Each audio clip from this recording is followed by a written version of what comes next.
Hello, everybody, and welcome to EduMatch. So glad to have you here. So follow along with us at bit.ly/tweet talk 85. 85 episodes. Oh my goodness. So tonight we are going to be talking about badging. We have an awesome panel with us.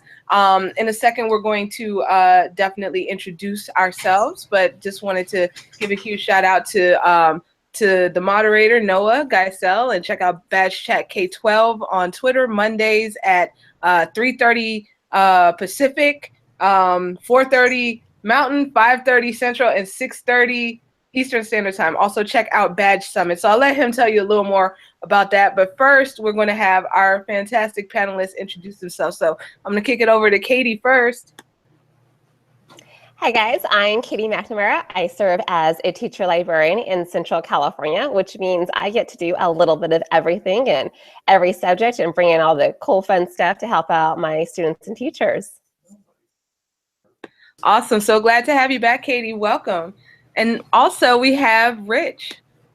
Hey, welcome everyone. It's great to see everyone. Thanks for being here. I'm Rich Dixon. I'm based in Southern California, and I've spent over 20 years as a teacher, ed tech coordinator, administrator, a bunch of different things. A few years ago, left the classroom with a former friend, current friend, I should say, but former colleague who was a teacher to start a small company. We do professional development with ed tech, and we recognize those accomplishments with badges. And then on the side, I teach out at UC Santa Barbara in the teacher credentialing program for up-and-coming teachers. Awesome. So great to have you here. And last but not least, we're going to kick it over to our fantastic moderator, Noah, if you wouldn't mind introducing yourself, and then just go ahead and take it away right after you're done. Awesome. Hey, everybody. My name is Noah Geisel. I'm at SeniorG on Twitter. And in addition to having the greatest honor of my life be the 2013 National Foreign Language Teacher of the Year for ACTFL, I spend a lot of time playing in the Digital Badge Sandbox, and along with our host, Sarah, co-founded Badge Chat K12 on Mondays, as she said. Please join us. It's a very open, welcoming community, no experience needed. And really flattered to be here with these three awesome folks this afternoon.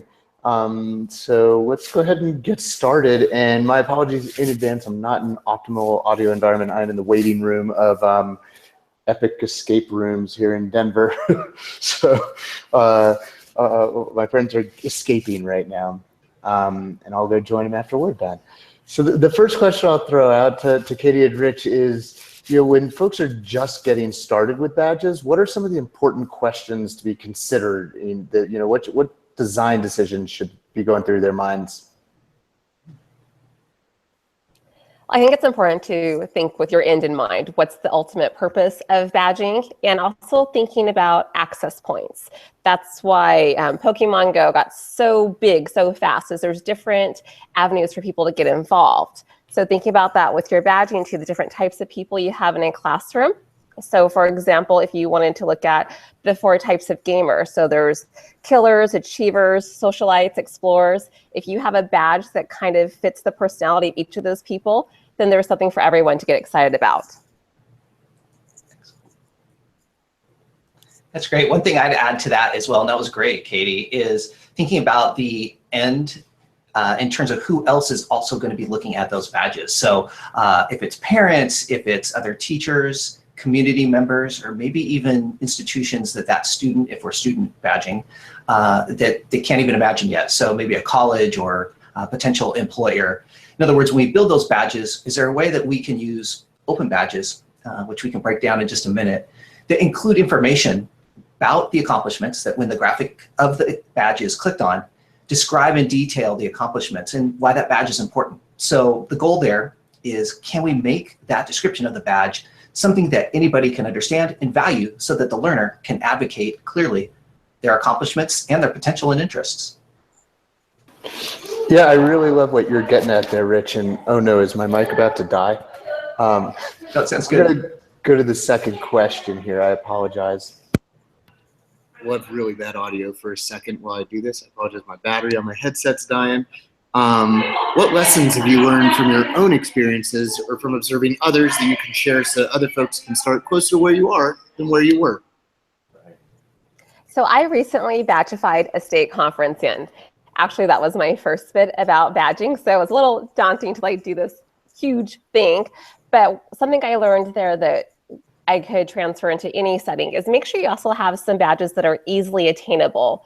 So like just showing up, taking a picture of you being there, something super, super simple. So it's easy to feel that sense of accomplishment. And then it helps that person understand the platform and how to kind of like learn the tool instead of learning something heavy plus the tool at the same time. So kind of like balancing out the learning needs there. That's a great one, Katie. I think for us, one of the things we learned early on is we were badging primarily for teachers. And one of the things that we ended up working on was creating a university partnership. So in the situations where we were working, it was really important for educators to have an option to get university credit, to either move up on the pay scale or finish a requirement. I've seen other districts, like one back in New York where I was just visiting a couple months ago, where they weren't so concerned about matching with university partnership, but they wanted every accomplishment that an educator was recognized for with a badge to be applied for the professional development requirements for their district. And so what that meant is that if they had done 8 hours of professional development and had that recognized by one of the badges within their district, they actually got a free day, if you will. They didn't have to show up to one of the 2 scheduled PD days throughout the course of the year. So in other words, the badge had value both to the learner and then through being able to click on the badge and seeing exactly what that badge meant in the metadata. It also had value for the rest of their environment, the rest of their community. So a learning lesson was for us, I guess, learning how to listen to see who vocalized what was important to them and building that in to the outcomes and how those badges were created. Yeah, totally agree, Rich. And partnerships are critical. I would think about what you're most worried about in taking on badging. So in my case, I was most concerned about validating these badges. Like, oh my goodness, I'm just one person, what do I do? So you reach out, grab some partners, ask for help. You have a PLN, or if you don't, get one. You know, it's pretty easy to just ask for help. There's so many fabulous people that, yes, will help you even though they don't know you, which is amazing. I grabbed people from all over the nation and Canada to help me validate badges, and that just helped build my PLN even more and got more people excited about badging. Yeah, I think that one thing that you point out there, Katie, is that, you know, that to not, it's really easy to get yourself in a situation where you're biting off more than you can chew. And I really admired the way that you thought ahead on that. And by reaching out to other folks to say, hey, I'm going to be receiving all of this evidence, can I get all hands on deck to help me with that? And so I think that's a really awesome design consideration to have in mind is, am I creating just a resource drain to where while trying to do something good for the world, do I end up just creating a new full-time job for myself just to be going through and validating evidence? And Rich, you were talking about the audience piece, and I'm wondering if you could kind of slow that down a little bit for folks who kind of were just like, huh, what is he talking about there? That normally when we think of any type of credential, award, recognition, we're thinking about, it's whoever gives it and whoever receives it. And you're really talking about kind of expanding to a bigger ecosystem of who cares. And so can you say a little bit more about that? You bet. So one of the things that I'm really excited about with Open Badges is the ability for an earner, whether it's an adult or a student, to be able to include that digital badge in, say, an email signature or a web page or something else. And by so doing, be able to advocate for themselves and more clearly articulate their skills, their interests, and their potential.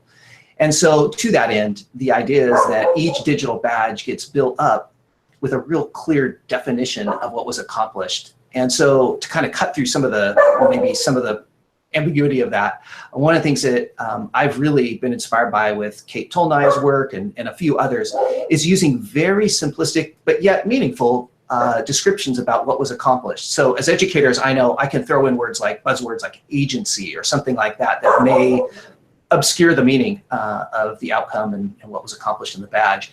And so I think one of the things to do is think about things like sentence stems, and then kind of listing out very clearly what the different skill sets are that were accomplished, so that when it's earned, we may not know down the road who we want to represent this to. So kind of thinking long-term in such a way that that badge could be meaningful for a very wide audience, because badges are meant to be viewed and consumed, if you will, by those outside of the learning environment and have a potential to say a lot more than just a piece of paper. Not to say that a traditional diploma is important, because they are, but badges have a unique way to discreetly describe very specific skill sets. And Katie, did you have anything you wanted to add to that, or we can also go on to our next question? I do want to add on to, it's like the people that get all excited about getting their like Google Level 1 certification, that's a badge. And you go to a conference, people are blasting that all over the place. So if we have these badges that show other learning modalities and knowledge, but it's meaningful too, like Rich was saying, there has to be a purpose behind it, that it shows the value in something, then it becomes even bigger. And it's getting to a point where some colleges are looking at awarding badges, and you collect these badges to get your credential or your degree later on. Totally, yeah. And we do still have a few minutes left if anybody who's watching live wants to throw out some questions on the EduMatch hashtag. I see we have award-winning teacher Rochelle watching us live. Congratulations on your recent award. And let's go ahead and jump to the next question that I had for you, and that's for the student or teacher, whoever's earning a badge. You know, when they raise their hand and say, why should I care about this? How do we respond other than to just say, because you should be intrinsically motivated to learn?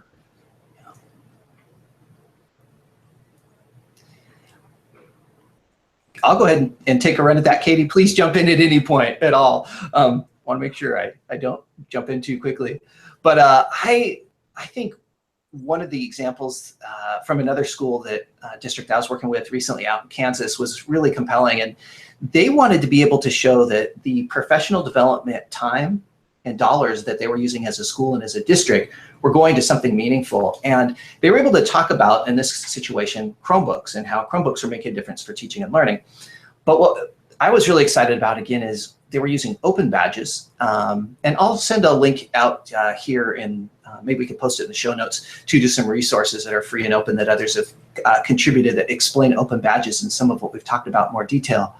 But the district was able to communicate both to its board members and then have teachers communicate to teachers in the digital newsletters that they were sending home to their parents by including the badges that their teachers were earning, so that the parents had a sense of buy-in and a sense of understanding of how much work the teachers were doing, as we all do informally and formally, to ramp themselves up and become really expert, in this case, at using Chromebooks for their teaching and learning. So I think, again, that communicating in more detail to those both inside and outside of the school to show accomplishments can be one way that badges are helpful. Yeah, the badges can help show their proficiency, so it winds up creating that grade, which still some students don't care. So I would say that question, why should I care? It goes with anything in the classroom. That's why having those relationships with your students really matter, because that conversation is going to be different depending on who I'm talking with. Well, you should care because of X, because that X is important to that student. Way to help them access and show their learning. And then the kids that are really raunchy, I put them on starting to create badges. Well, you don't like this, maybe you should find something you think is important, and you make a badge and challenge your classmates. Now they're pretty excited about it. Katie, that's a great example, because I think, to summarize, one of the things I'm most excited about and drew me into badges originally was helping to more personalize education. You did a great job explaining a case study where that has been achieved. And I'll hold there, because we could go down a number of different rabbit trails, but that's a great example. Yeah, and we do have a couple questions. Science Wildcats wants to know how badges are actually being used. So, Katie, this might be a great chance to share what you did at your conference, and Rich, the example you were about to share. I also would encourage folks to check out badge.aurorak12.org. That's badge.aurorak12.org in order to see an example of implementing at a district-wide kind of level of implementation. Also, Corona Norco out in California has an amazing implementation going on. But Katie, can you kind of share a real-world application that you led the charge on? Yeah, so at my conference, I had badges that range from various levels of competency. So some was just post what you learned, something that you're excited about and one that you use later, to also adding in extra technology. So they had to create a meme that went with a topic that kept on coming up at the conference. Every conference has a theme that tends to pop up all the time. So now I had adults that some of them didn't even know how to make a meme. So they're learning that too, plus manipulating it into this non-linguistic representation to help everyone else kind of get what's going on as well. And as we're posting this too on Twitter and different social media, other people are getting that new knowledge as well. I'm focused in the library, so now I'm also working on badges that connect to information literacy, which opens it up for every student to get involved and be part of the game. Yeah, that's a really great question. Again, or set of comments there. I think, again, because I spend so much of my time with badging either pre-professionals and or existing educators on that side of things, I'm just so excited about people being able to be excited about sharing what they're learning in a more meaningful way. Because again, as teachers, I know we spend so much time learning and investing in our own professional growth. And then we also have this whole, so that's informal. And we have this whole other side of formal training that we go through as well. And I think it's really great when badges are a part of all of that, either ones that we have created and assigned within buildings for each other, or those that are part of a more formal program, so that we can, again, articulate and help others understand what it is that we do and our unique ways that we go about crafting our own learning environments. And so whether that's something like the Google Level 1 certification, or to certifications around instructional strategies, whether that's SAMR or TPAC or something like that, I think the sky's the limit. And it doesn't have to be ed tech. It could be, any particular skill, as Katie alluded to and mentioned to wonderfully throughout this talk. And looking at how they're being used in the classroom, we still have to differentiate, even though we're badging. So maybe you don't want just one badge at the end.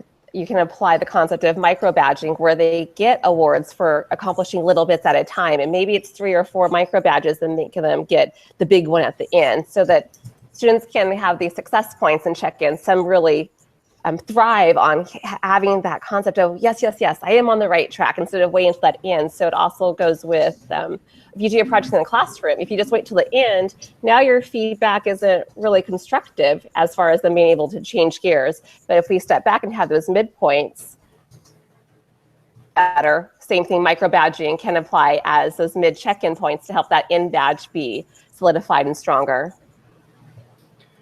So I love both of those responses. Our last question was going to be to share resources, but if you're following on the hashtag, hashtag EduMatch, you'll see where we just shared kind of a resource galore, compliments of Rich and Kate Tolnoy. So definitely check out those resources there. Let's kind of end on audience questions. So Inspire 0818 is asking how to create badges.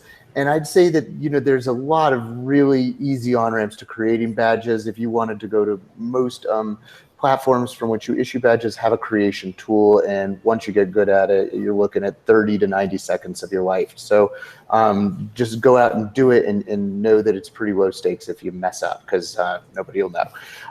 And then Brant asked a question that I'm really excited to hear your answers on. Maybe it'll be a great kind of outro for us. Brant is asking for recommendations on how to display staff badges. And if you don't mind me hopping in, I think this is one great place to also go outside the digital space to the physical world. I'm hearing stories about folks who in their hallways are just going ahead and throwing up physical representations of some of those badges outside teacher doors, so that their colleagues kind of have a heat map in the hallways of where the talent is, who's an Infinite Campus ninja, right? What ideas do you all have for displaying staff badges? Similar concept. I haven't gotten to do it with professional learning yet, but I have this vision of like magnetic badges that teachers can put on their whiteboards. So when staff or students go in the classroom, they can see, oh, this is what my teacher is an expert in. It opens up that conversation. At the same point, it could be if another teacher walks in that is the expert, can help them. Hey, I see you haven't got X badge yet. Would you like some help with that? And just empowers both sides. That's a great one. I know one district that we worked in had a culture where the teachers, when they began to talk about, really didn't want the badges to be publicly displayed outside of classrooms or on classroom doors. Some of them felt a little more shy. So what they ended up doing is they didn't want to have parents say, oh, that's the great teacher because they have all these badges, and then imply that the one that has fewer badges is somehow less. Even if those fewer badges maybe represented more work, it may not be as easy to tell. And so what they did as a compromise is they posted them in their staff room. And they used it just as a way to encourage, and rather than people feeling, hey, I'm not moving up with as many badges, rather recognizing people and their accomplishments with applause equally, no matter how far they had gotten, by the unit of learning. So if they're all working through a badge on, say, next generation science standards, they might all be recognized during this next staff meeting, those that did that. So it was kind of a compromise to go that way, but that was another thing that I saw recently. I thought it was kind of an intriguing way to go around it. I love that. And I think that one thing that's important to remember for folks who are having questions about, how do you do this, or what is the best way to do this? And we are so new at this, everyone, even the folks who all we live, breathe, think, and eat is badges, we're at the tip of the iceberg of where this goes. And so the best answers probably haven't been invented yet. So please give yourself permission to just go for it and try, and know that there's no real wrong answers. There's some answers are going to emerge to be more right than others. But I think, Brant, when you're going about, recognizing teachers, when, Science Wildcats and Inspire, when we're talking about using them in the classroom, the way you do it is the way you do it. And your kids best. Like Katie said, it's you're building relationships. And so, I say just go for it. So I think we're probably out of time. So we'll kind of wrap up here. Thank you, everybody, for joining. I really apologize for our amateur hour audio situation. And for folks who are really interested in learning more about badges, definitely always come to Badge Chat K-12 on Monday afternoons. And the day before ISTE, June 24th in San Antonio, Texas, there's going to be the Badge Summit, #Badge Summit, if you want to see info, or just badgesummit.weebly.com. Super cheap conference. If you send me a message letting me know you learned about it from this, I'll send you a discount code that'll give you access to early bird pricing. We'll rewind the clock for you if you get in touch with us this week for that. It'll be a great chance to meet Sarah, teacher, in person. She's moderating our keynote panel, and Rich will be there, and maybe we'll get Katie to come out from California as well. Sarah, back to you to kind of close it, I guess. All right. Well, thank you all so much for a very, very great discussion. I learned a lot, and there was a lot of great conversation here and on Twitter as well as on YouTube Live. So thank you all so much for your amazing insight. Thank you to everyone who participated with us on Twitter or YouTube Live and who will be watching later. So the Twitter chat will be transcribed and available within a few minutes. The iTunes podcast I'm hoping to put out tomorrow, as well as one from the summer. So next week we are off. We are actually going to be taking spring break off for the next few weeks. A little vacation from Tweet and Talks, but we'll still be around on Voxer, etc., etc., etc. So you can check out all the places that EduMatch is by going to our pinned tweet at edu_match, or by going to edumatch.org and looking under social media presence under the Get Connected tab. But we will be back on May the 7th. And at that time, let me see, I'm pulling up my handy dandy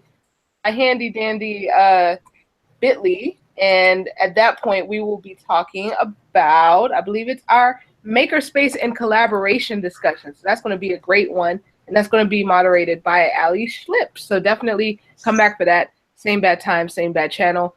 Anyone can be a panelist. Just sign up at tinyurl.com/EduMatch podcast and subscribe if you feel so inclined at bit.ly/EduMatch podcast, and then you'll have the latest episode fresh off the press. So again, wanted to thank everybody for participating with us today, and have a wonderful week and a wonderful next few weeks, as a matter of fact. So good night, Thanks, everyone. Good night. Thank you so much.